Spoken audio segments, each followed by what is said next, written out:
சென்னையில் இன்று மாலை நடைபெறுகிறது முத்தமிழ் பேரவை பொன்விழா ஆண்டு விருது வழங்கும் விழா. முதலமைச்சர் மு.க. ஸ்டாலின் பங்கேற்று விருதுகளை வழங்கி சிறப்புரையாற்றுகிறார்.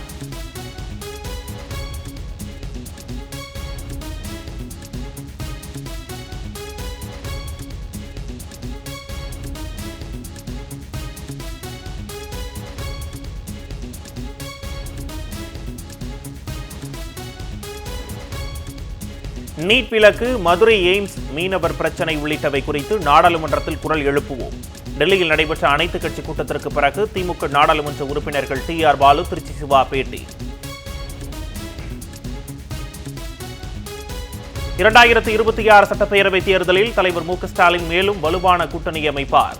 திமுக தலைமையிலான வெற்றி கூட்டணி 200 தொகுதிகளுக்கு மேல் வாகை சூடும் என்றும் துணை முதலமைச்சர் உதயநிதி ஸ்டாலின் உறுதி.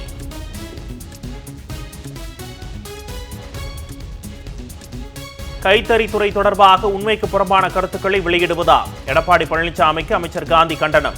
நெசவாளர்களின் வாழ்க்கை தரம் மேம்பட தமிழ்நாடு அரசு சீரிய முறையில் பணியாற்றி வருகிறது என்றும் பதிலடி.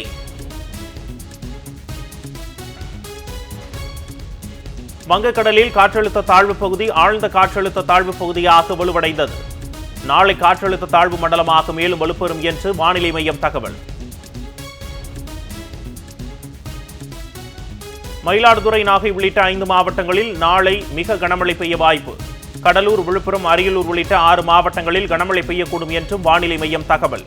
சென்னையில் 27ஆம் தேதி முதல் 29ஆம் தேதி வரை ஒரு சில இடங்களில் கனமழைக்கு வாய்ப்பு.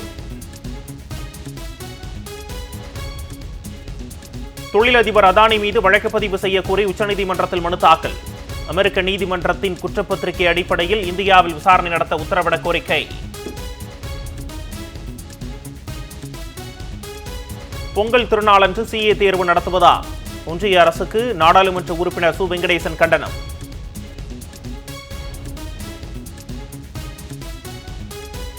வாக்காளர் பட்டியலில் திருத்தம் செய்ய தமிழ்நாடு முழுவதும் 2வது நாளாக சிறப்பு முகாம். மாநிலம் முழுவதும் 68,000 வாக்குச்சாவடி மையங்களில் மக்கள் ஆர்வம்.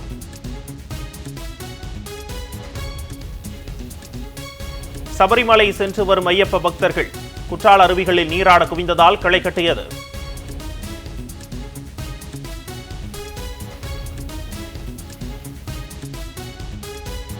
உதகையில் அதிகாலை கொட்டி தீர்த்த நீர்ப்பனிப்பொழிவு. நீர்ப்பனிப்பொழிவால் ரம்மியமாக காட்சியளித்த புல்வெளிகள்.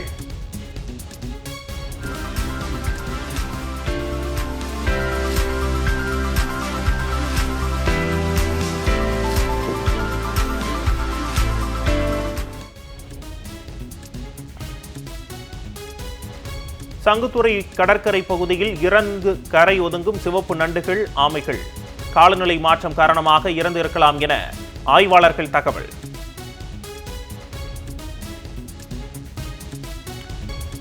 பெர்த் டெஸ்ட் போட்டியின் 2வது இன்னிங்ஸில் 150 ரன்கள் விளாசி ஜெய்ஸ்வால் அபார ஆட்டம். ஆஸ்திரேலியாவுக்கு எதிராக ரன் குவித்து வலுவான நிலையில் இந்தியா.